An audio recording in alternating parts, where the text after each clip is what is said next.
Hvala za besedo, predsedujoči.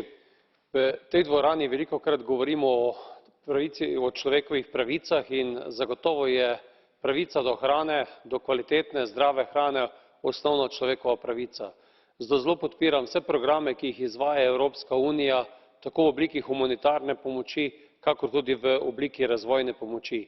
Mislim, da je prišel čas, da pri razvojni pomoči resnično osredotočimo to razvojno pomoč Evropske unije v to, da v deželah, kjer je največje pomanjkanje hrane, se pravi v Afriki največ, pomagamo razviti malo kmetijstvo, kmetijstvo, ki je na nek način osnova za to, da bodo ljudje prvič prišli do hrane, drugič, da bodo tudi razvili delovna mesta. Izobrazba, izmenjava izkušenj in tu mislim, da lahko Evropa zelo veliko naredi. Kajti če bomo uspešni na tem problemu, na problemu prehranske varnosti, bomo delno rešili tudi velik problem migracij, s katerim se bomo v svetovnem formatu soočali tudi v prihodnje.